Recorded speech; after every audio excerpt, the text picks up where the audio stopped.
Hello everyone, welcome back to the channel for another hardware review. This is going to be for an iPad keyboard case by IEGrow.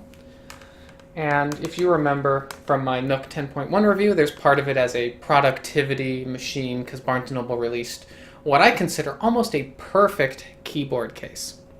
So when we talk about keyboard cases for tablets, specifically iPads, you get a 2 out of 3 rule. Like food, right? It can be good, fast, and cheap. It can be 2, but not all 3. So it can be good and fast, but it's not cheap. So on and so on. For keyboard cases, it is going to be protection, if it fully protects the tablet. Not all of them do. Some of them are just covers. Viewing angles, so you can have a really good protection and a really good keyboard, but it will be like, this is the one viewing angle. It'll just be this, and it like an old laptop from the 90s, right? So we want viewing angles, we want protection, and of course we want a good keyboard. And when I looked at this in a review, this looked to be ideal. And of course, let's just talk about something specifically with iPads. iPads don't have pogo pins. The Nook 10.1 does have pogo pins. Microsoft Surface tablets have pogo pins. And so naturally there's just sort of issues with Bluetooth connected keyboards. You will get double presses, you might miss a press, even though you've hit it, just because of how the signal goes. That's just naturally a part of the issue, and the only way to avoid this on an iPad is by picking up an iPad Pro. iPad Pros have pogo pins. They're a lot more expensive, and the keyboards that give you all 3 are also a lot more expensive. But for a base iPad, which is what I have, this looked to be it. I saw a review, really loved the review. Let's talk about it as we talk about this, right? First things first, I need protection, right? This thing is my work device. I use an iPad. If you saw from the previous review, an iPad just works better. It's more optimized. You have better compatibility with apps. I also have Scrivener because I write entirely from Scrivener. Again, I use an iPad.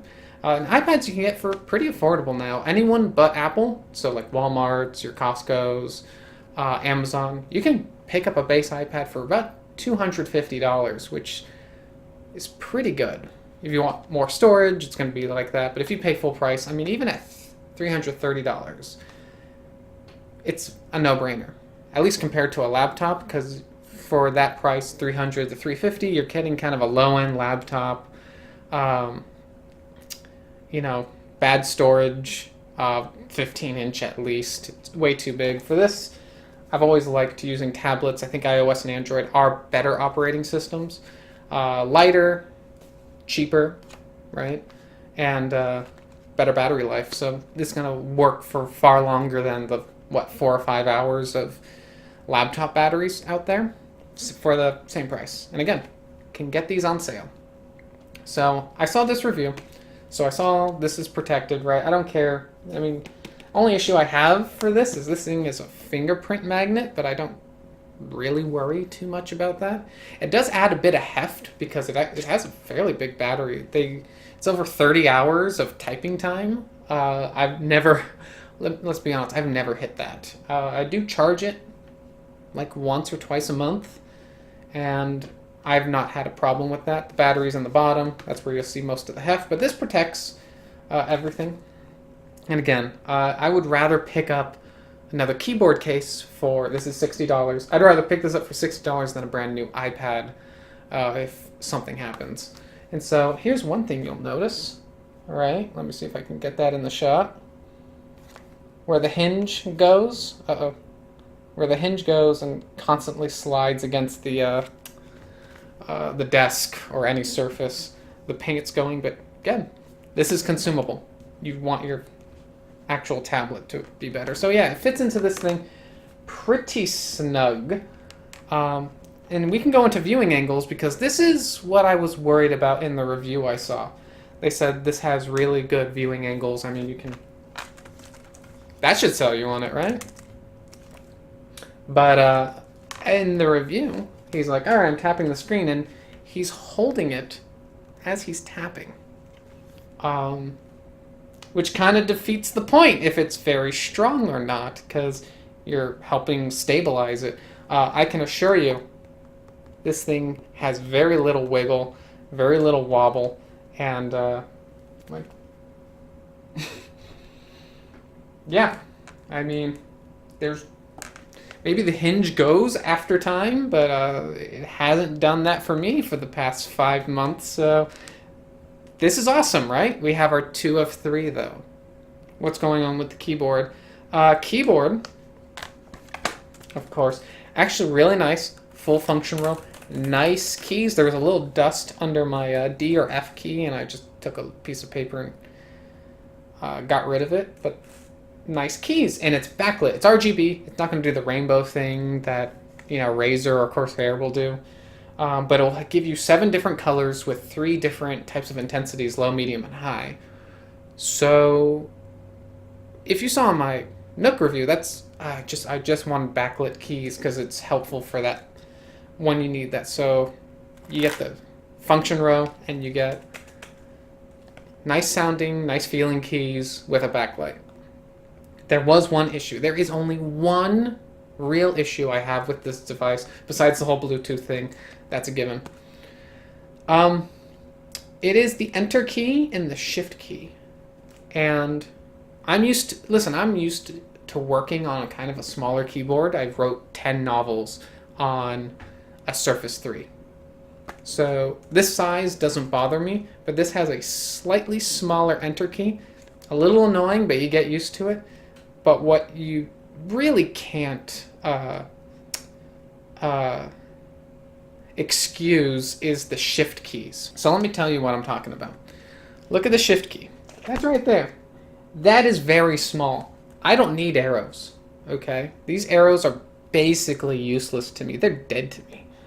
And if you saw the Nook review, you'll see they have really tiny arrows, or because it's bigger, they can kind of extend down, so you actually have a full-sized shift key. Listen, I hit shift, right-click shift all the time, and it's pretty occasional to want to capitalize something and go up a line.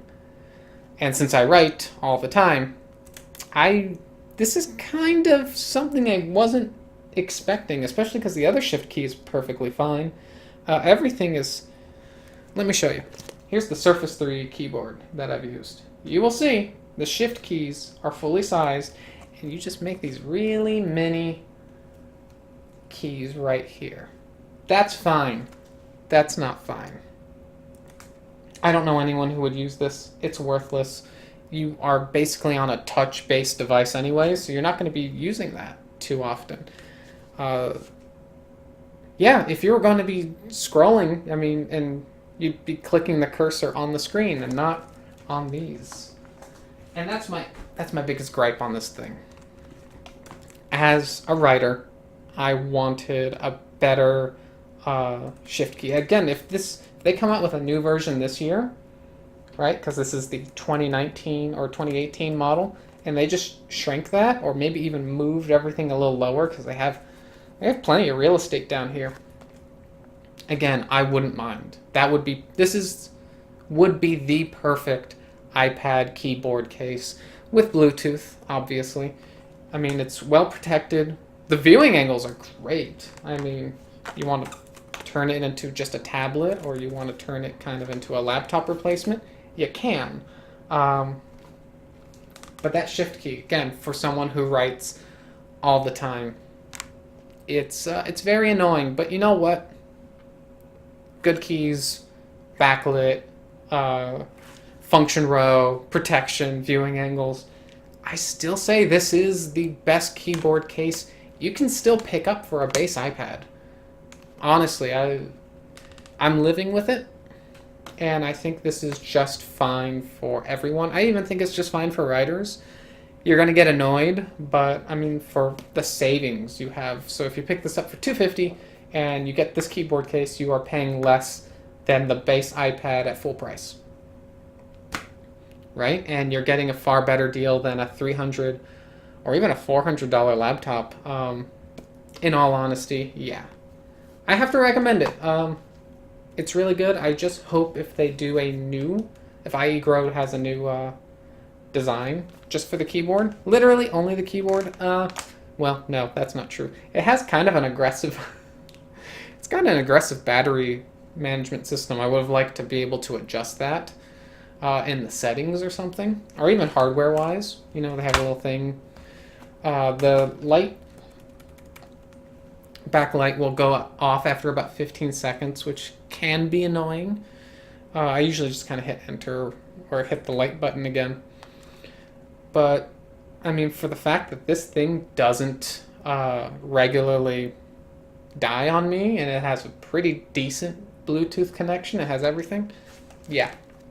I would definitely recommend this, and I would definitely recommend it if they fix that shift key. At that point, this is the no-brainer device to get. And that's going to be it for a hardware review, and hardware reviews for a little bit, because if you've seen, I'm pretty set. I have a lot of toys, and I'm very happy with them. Anyways, that's going to be it for me. Thank you for watching. If you want to see more of the review, link in the description for the blog post, and I will see you all later.